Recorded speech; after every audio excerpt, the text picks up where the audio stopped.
Bismillahirrahmanirrahim. Assalamu alaikum and welcome to Newsroom. I'm your host, Omar Khalid. But today is the 31st of December 2021, the last day of the year and a new year about to begin from tomorrow. Nevertheless, we are going to discuss two very important issues on this last day of the year, two issues that Pakistan has worked a lot on. And they concern, the first one that we'll be talking about is human rights, whether it be for women, whether it be for children, and whether it be for general humanity. Pakistan has been working towards the rights of the people, the rights of the women, and the rights of the child, whether it be through passing laws and legislation, or whether by ensuring that the women and the children in our society get due justice. We have been trying in Pakistan, unlike other countries such as India or of course Israel, that is wreaking havoc as far as Palestine and in illegally occupied Jammu and Kashmir or within India is concerned. There is a huge contrast between Pakistan and these countries, and this is going to be our first segment of the day. Our second story, ladies and gentlemen, concerns climate change. Another aspect where Pakistan has been diligently working, whether it be forest fires, whether it be the temperature that is increasing by every year, whether it be also ensuring a clean and green Pakistan. This is what Pakistan has been endeavoring through the 10 billion tree tsunami or through other clean and green initiatives, and Pakistan has had a lot of success on this regard. It has also been acknowledged by all the world leaders, whether it be at COP26 this year in November or whether it be at other different fora that have discussed environment and climate change. Nevertheless, Pakistan is one of the 10 most vulnerable countries when it concerns the impacts of climate change. What has been the work done by Pakistan as far as climate change is concerned? Is the world also recognizing and understanding the importance of climate change? This is going to be our second segment of today. Let's begin our first story, ladies and gentlemen, and that concerns human rights. Human rights across the world, human rights in Pakistan, laws and legislations passed, and of course the effort that has been put in by the Pakistani government as far as ensuring the rights of its minorities and its women and its children is concerned, contrary to some other countries. We've been joined by Barrister Ambreen Qureshi, who's a human rights activist. Thank you very much, Barrister Sahiba, to have joined us. Barrister Sahiba, if you look at the year 2021, before we come to Pakistan, let's analyze a little bit on what has been happening across the world, whether it be India, Indian illegally occupied Jammu and Kashmir, Palestine, the Middle East, or the other parts of the world. There have been serious allegations of human rights abuses. Do you really feel, in your point of view, that the world understands and recognizes these abuses? And if so, will there be some work done next year to confront these and to end these? Assalamu alaikum ji. Absolutely. I agree with approaches rights violations which have been committed across. Now, your point or your question regarding whether there will be any sort of steps taken in order to ensure that there will be liability or some sort of repercussions for these human rights violations internationally, I couldn't really give a concrete answer to that, because as we've seen in the past, when it comes to Palestine or when it comes to Kashmir, the world is silent. So come and see. I do see finally people talking against India, and finally people actually recognizing the human rights violations happening in India, and that is a welcoming step. But however, to what extent they'll probably go to ensure that this stops, that'll be a wait and see method, and we'll have to basically see what's going to happen in the future. Do you also foresee the human rights organizations strengthening themselves next year or in the coming years, or do you feel there's going to be a status quo in that regard? Yeah, this is what's happened in the past, you see, and I don't really see any improvement yet. If there is a significant change, then yes, I will obviously welcome that. But I don't see that. I see a huge sort of impartiality. I see a huge sort of discrimination when it comes to talking about Palestine, when it comes to talking about Kashmir. So I would really not give any credit to anyone at this stage. All right. Let's come now to Pakistan, Barrister Sahiba. We have a lot to discuss as far as the rights of different sections of the society are concerned. Let's begin with the women, and you yourself are one. Whether it be the Senate Standing Committee on Law and Justice that has passed the Enforcement of Women's Property Rights Amendment Bill 2021, whether it be the Senate Standing Committee that also finalized its deliberation and passed the bill titled The Protection Against Harassment of Women at the Workplace, that was done earlier this month, or other laws. Do you feel that these laws are important in this day and age in a country like Pakistan, and how easy or difficult is their applicability in the society? Absolutely. I mean, there is no doubt about the fact that these rights were recognized. You have the Article 25, which talks about equal rights to all citizens of Pakistan, and you do have Article 27 as well. But then what happens is the implementation. What went wrong in the past is that, yes, we do have, certain laws which protect women, but the implementation.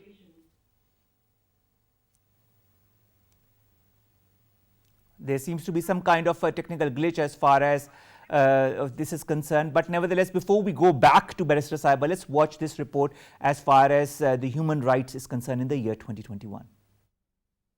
2021 was a year that witnessed immense oscillations of fundamental human rights worldwide due to rise of autocratic governments and violent nationalism. Despite multiple human rights and conventions and international commitments to uphold fundamental human rights, conflicts, inequality, violence, torture, discrimination and exclusion continuously wreak havoc on individuals and societies throughout the world. Kashmiris remain the most suppressed and brutalized group owing to escalating Indian atrocities sponsored by the Hindu nationalist BJP government. Trampling upon fundamental human rights in Indian illegally occupied Jammu and Kashmir, Indian forces used torture, extrajudicial killings, enforced disappearances and rape as weapon of war, which was further exposed by a detailed dossier on Indian war crimes unveiled by Pakistan. As ardent adherent of sustainable development goals and signatory of certain human rights conventions, Pakistan is attempting to address human rights concerns by legislation, advocacy and concrete steps. Addressing structural causes of gender inequality such as domestic violence, workplace harassment and economic exclusion by introducing meaningful legislation. In line with this year's theme for World Human Rights Day, reducing inequalities, advancing human rights, is crucial to advance respect for human rights for the prevention of discord and the promotion of communal harmony, progress and human development.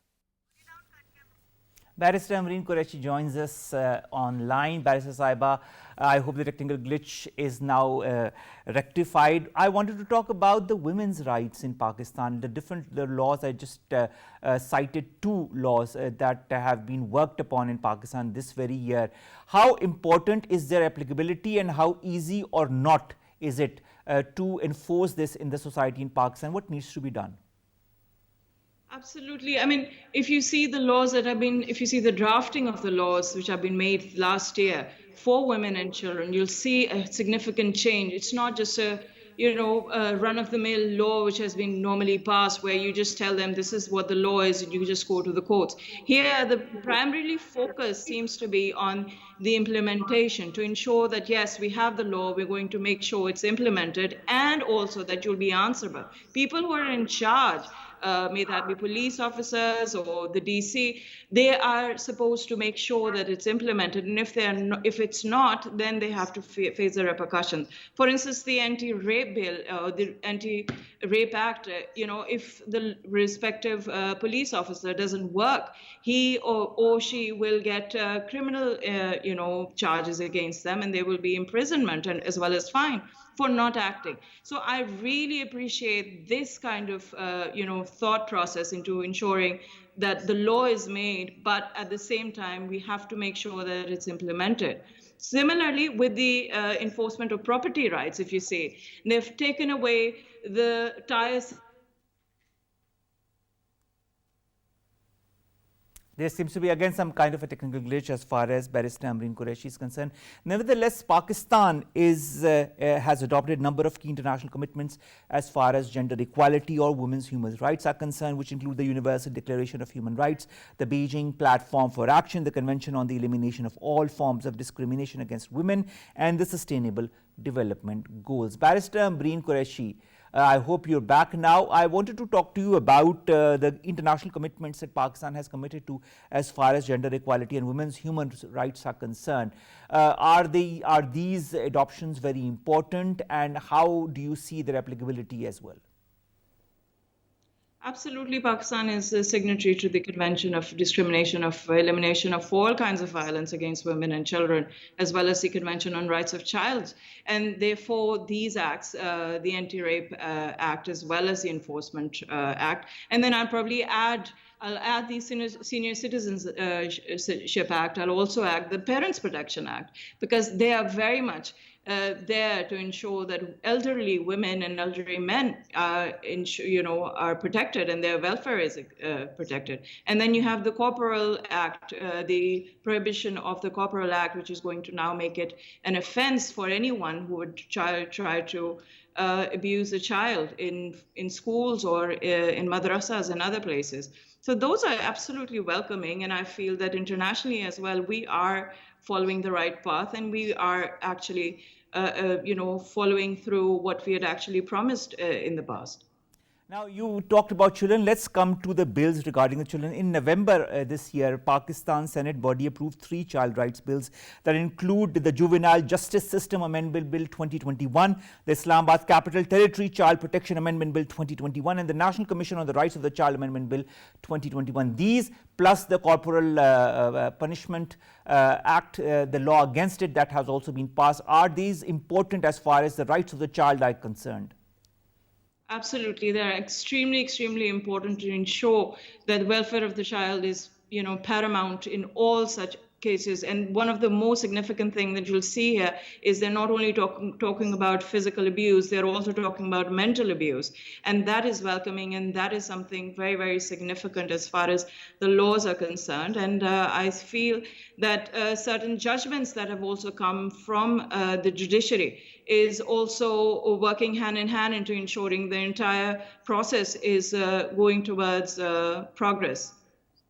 All right. Barrister Sahiba, Pakistan has a lot of national commitments in place as far as the rights of the women are concerned, which includes a national policy for development and empowerment of women, a protection against harassment of women at workplace act, criminal law amendment offences in the name of pretext of honor act, the criminal law amendment offences related to rape, and a national plan of action on human rights. Do you feel that these are important enough as far as a country like Pakistan is concerned, or do you foresee more such acts being implemented or put into place or approved by the Senate and the Parliament next year?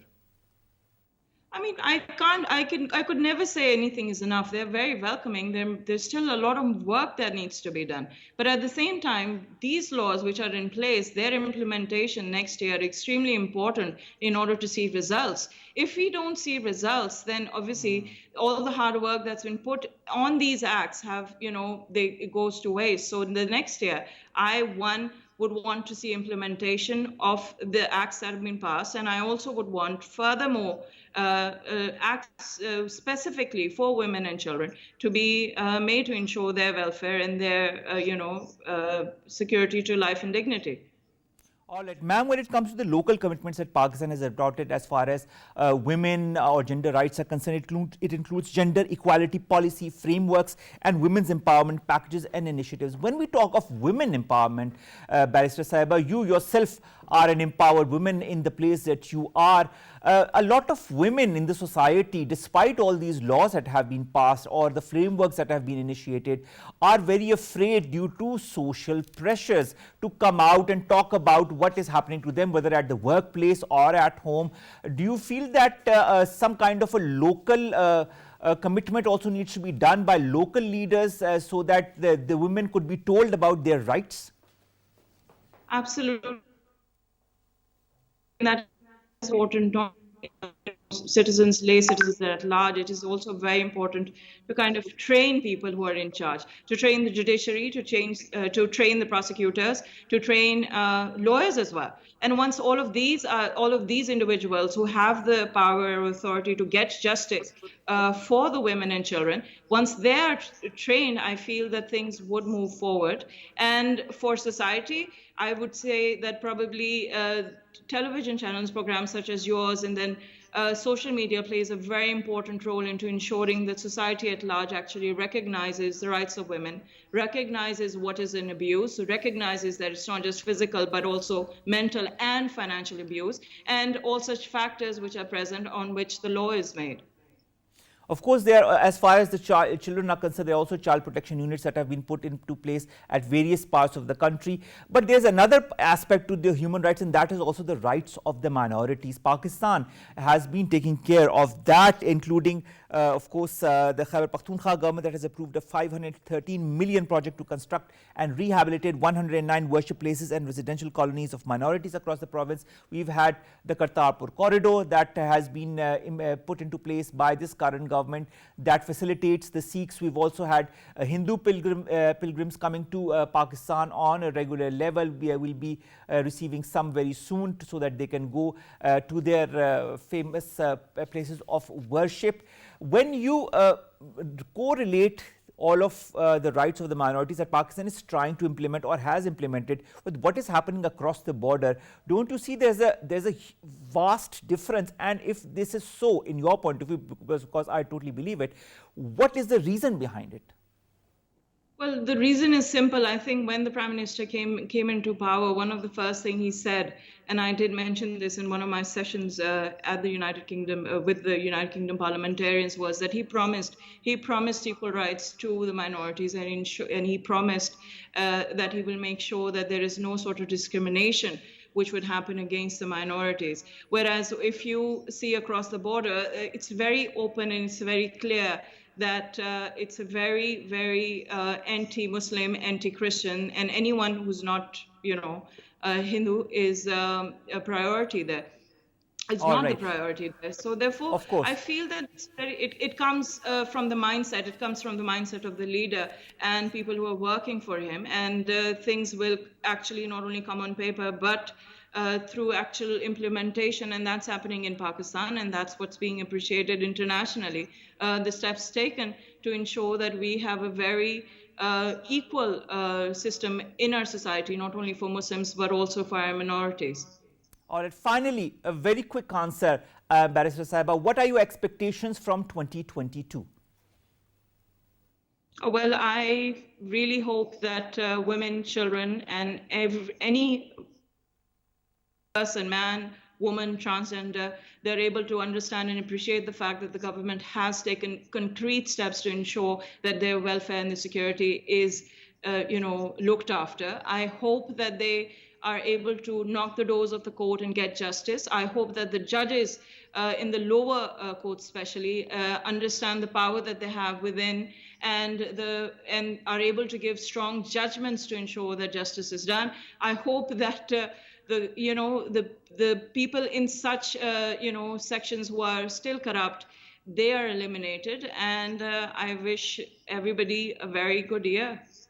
All right. Thank you very much, Barrister Ambreen Qureshi Sahiba, and a Happy New Year in advance to you and your loved ones as well. We really hope that Pakistan gets stronger and stronger with the years to come, and inshallah 2022 will be a year where we'll see much more strength as far as Pakistan's human rights are concerned. Thank you very much, ma'am, to have joined us. Our second story and our last story for this year, ladies and gentlemen, concerns climate change. Now, Pakistan has been endeavoring as far as mitigating the effects of climate change are concerned. Pakistan is one of the 10 most vulnerable countries as far as climate change is also concerned. It has tried to highlight this on different fora, and this initiative that Pakistan has taken along with other initiatives such as the 10 billion tree tsunami have been appreciated by all the international leaders. More in the following report.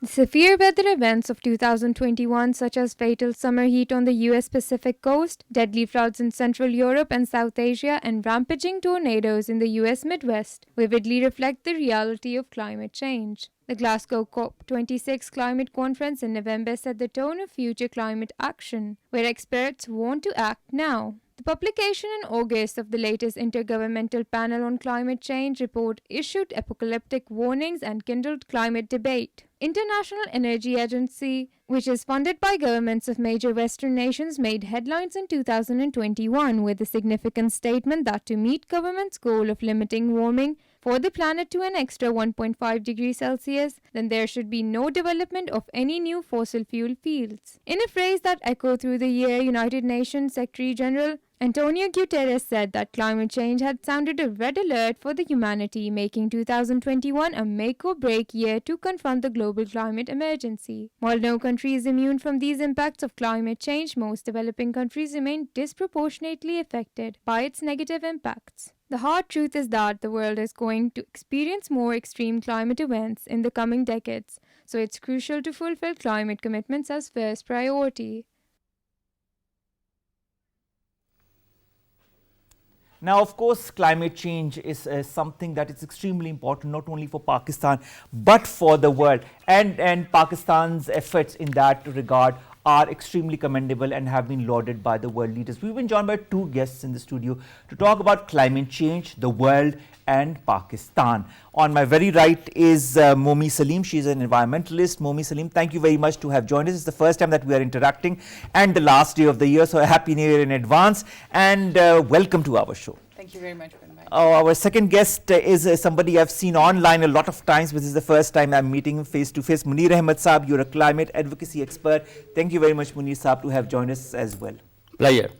Let's begin with you, Mome, and let's begin with the different initiatives that have been taken across the world, whether it be COP26, whether it be the United Nations synthesis report on nationally determined contributions under the Paris Agreement, whether it be the world scientists' warning of a climate emergency that has been noted, whether it be in September the health journals that have advocated for the different issues that are going to confront the world and are being confronted by the world, whether it be Antonio Guterres, who says the time is running out, irreversible climate tipping points lie alarmingly close. Despite all of these warnings, do you feel that the world is doing the necessary, the needful? Well, no. The simple answer is no. Because I think at this point in time, the world is divided into north and south, as we all know. Southern countries are more impacted and their vulnerability is defined by the preparedness. And for preparedness, of course, we want finances, we want support, we want technology transfer and all of those things. Whereas the developed world has already developed to a certain, but the growth continues. And it's a false, I always say it's a false concept of that you keep on extracting resources and keep on fueling your economic machinery. It doesn't work like that. You have to cap your growth, and that is where comes the green economy. So I think the world is not really transiting towards that. There are pledges, but then we see that on-ground implementation is very weak. Yes, some of it has got to do with the technology and the transmission from one thing to the other is not that easy transition. But at the same time, I think the will is not there, because even if you talk about the finances which were to be given to the developing countries in terms of, for their adaptation and for mitigation measures, only, out of the 70% of that those funds were collected, which is very unfortunate. And this also kind of shows how less the world is actually thinking about it. Why is there a lack of will, Munir Saab, as far as working towards mitigating the effects of climate change are concerned? Why is the world not understanding what it is going to go through in the next couple of years? In fact, all these heads of the world, whoever the head is, really don't interested to get money out of his or her pocket, and same is the situation. But the other setback was the United States backed out of the Paris Agreement, but it has and come back it was to it, like about 2 years they were like spent in the gloom, and nobody was knowing what to do and where to go. And if we need to invest, and there was like another campaign, there is no such climate change happening. It is just a dilemma. But the recent disasters that was had seen proved that there is a climate change, and the most vulnerable are the developing countries and the least developed countries, and water scarcity and the floods, fires, and so on and so forth. So many things happen. Glaciers that are melting at a very rapid pace. And now there is agreement that the developed world shall invest in it, and they reiterated their promises in COP26. and Pakistan has also put up very ambitious NDC, and we believe like it is a time to act upon our NDC, but again we need a lot of finances, and Pakistan government in the recent years have shown a very vigor and commitment to bring policy frameworks and action agendas and engaging subnationals and civil society organizations and so on. And this is the first government that I believe in, despite many differences on the policy frameworks, that the climate action of Pakistan has been wonderful and it has been very much appreciated. And I believe that Prime Minister Imran Khan vision is being truly translated into action by Malik Amin Aslam Saab, who is the Special Assistant to Prime Minister. And many actions are in the pipeline. And the first time we had our wildlife, a national wildlife policy. And there is green stimulus and the climate change policy is revamped, and there are several other, and the first time they also developed a climate advocacy strategy, engaging various stakeholders. It's wonderful like to have, but again, policies need, we need funds for adaptation. If we need to secure our communities. So it all comes back to money, Mome, isn't it? So what needs to be done? You know, there are so many wealthy countries in the West, like the United States, like a lot of countries in the European Union. Don't you feel that these countries need to translate those pledges that they've made into action at the very earliest? And if they are delaying these tactics due to one reason or the other, what needs to be done? I think bilaterally a lot of countries have committed this time to Pakistan as well, to because of the good, what Munir Saab was saying, because of the good projects that we have taken up. But largely we are actually working on mitigation side, whereas we need to work largely also on the adaptation side. So on mitigation side we have started, Billion Tree Tsunami, we have renewable energy new policy with all the provinces on board, where we are committing, we have targets that we are going to reduce our emissions by 50%, and coming from a country which is vulnerable itself and is not a contributor, it's a big pledge. But on adaptation front, I think one thing that apart from the finances from the global level, one thing which under Kamyab Jawan program that the government has also done is Green Youth Movement, and I happen to be on the steering committee of that too, all right. And also of course the curator of that. Now youth is something that we can actually really bring forward and mobilize. Yeah, exactly, for innovation, because at the end of the day, for adaptation you need innovation, and transfer of technology has been an issue which has been on the table in several COPs, but that is not coming along. Nobody is actually promising that, or nobody is really coming forward with that. And most of the countries in South, like neighboring country and others, they are really now talking about innovation at the local level. And under this Green Youth Movement, small grants are being given to university students in order to do that, to bring eco-innovation. Now this is a very good step forward, and I think once we are able to kind of harness that, we will also be able to harness the global breakthroughs. We can become eco-innovators globally, and I think that would help us kind of attract attention of the developed countries as well, that we are doing a lot on our own despite being vulnerable. So I think that's also a good initiative that the government has taken, and I think more of such initiatives, and the private sector has to be brought in, because at the end of the day it is a public-private partnership. Yeah, indeed, of course, the private sector has to step in and kind of scale up most of the initiatives that the government has taken, because as we already said, that we don't have those kind of finances. That is so true. Munir Saab, when we look at the Ministry of Climate Change Acts, ordinances, rules and regulations, there is a Pakistan Climate Change Act 2017, there is a Forestry Wings Act, there is a ban on manufacturing, import, sale, purchase, storage and usage of polythene bags regulation 2019, there is an amendment in the non-degradable plastic products regulation 2015, and there are forestry wing rules. Then of course there is the Environment Protection Acts that have been put into place. They are different from the Pakistan Environmental Protection Act 1997 to different rules in different years.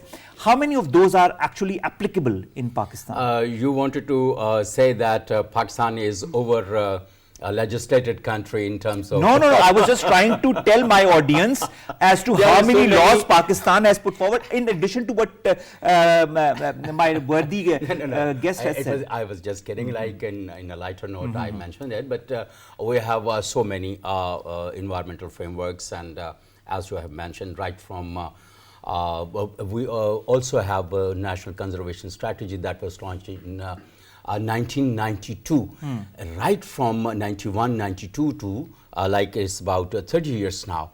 We have so many frameworks, and we are wonderful in But framing. Munir sir, why are But the we so implementation- working only since the last few years on in a more diligent manner as far as environment or climate change is concerned? It's about the leadership. Okay. It's about the It all leadership. boils down to that. Yeah. If you have some leadership and there is a person who can bat well, and the entire... Literally. And you know, like our team only depends on 1 or 2 persons. And that's why our climate action is ahead 10 years. That Sustainable Development Report mentioned about it, that Pakistan has achieved all the indicators that Pakistan has to achieve by 2030. They have achieved by 2020. So we are ahead of in achieving policy frameworks, but still we need vigorous bureaucracy. And I also believe, like over the years, we have seen in the last 5 years that there is a decline in the civil society engagement into such a kind of activities. But why is that so in your point of view? There could be 101 reasons for it, but I personally believe, as Mome said, that government has planned to engage youth in it, and there are 16,000 youth already registered with clean and green movement. We need to mobilize them. We need to have local communities that is where engaged Mome in. comes in. Yeah, Mome also comes in, and so other many young other, people yes, also of come course. in. And the communities also, we need to, help them the capacity to raise voice, because in most of the community clusters they don't know how to raise voice and what are their real issues, and sometimes they're also reluctant to raise their voices. So that is until child don't weep and cry, mother won't give, don't feed the child. So communities need to Weep keep and on cry. crying and start weeping to get their resources. And if such kind of voices would go around the world, I believe like that crying and weeping would bring some funds for adaptation. All right. Mome, Saleem, eco-innovation, this is something you talked about. This is something that interests me a lot, and of course the mobilization of the youth. Then raising your voice that Munir Sahab has pointed out that the youth can very ably do on the different forum. As you said, you are preparing clusters in different universities that will work on eco-innovation. Along with that, Pakistan's point of view on different summits have also been appreciated. We hosted the Global Environment World Environment Day on June 5. Exactly, we did that. Then COP26, Pakistan's role was appreciated. The 10 billion tree tsunami and others were appreciated. And then Pakistan's general role as far as the Clean and Green Pakistan, the other different initiatives that it has put forward, also the green bonds that it has put forward, is something that needs to be appreciated, and it is being appreciated by the world leaders. You talk of money, and this is something, finances is something that needs to be addressed in a proper and effective manner, and you talk about public-private partnership. How can this be initiated in a mini cluster form through mobilization of the youth or maybe other communities? Well, as I said, it is already being done. But at the same time, I think the interest of, as he, Munir Sahab said about civil society. Civil society has a very important role to play because they connect different stakeholders. So it's very important that, not only the identification of the problem, but putting solutions on the table and then inviting everybody to actually see where they can actually, pool in, be it technical resources, be it financial resources. And I think in cluster form, more than cluster form, I think what we need to do do is to bring revolution. And that can, as you rightly said, that young people will be leading that.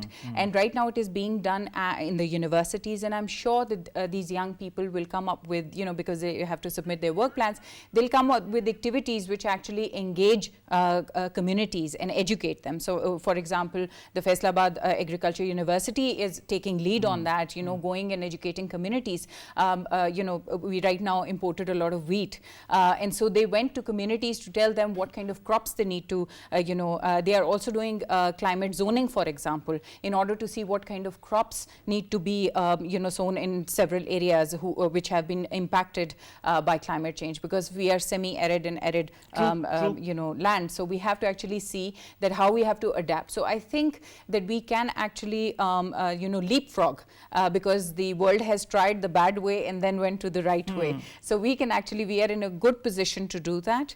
And I think private sector, as I said, because it's not only the global players who are going to give us as a collective form, but bilaterally we can engage them. Private sector is there.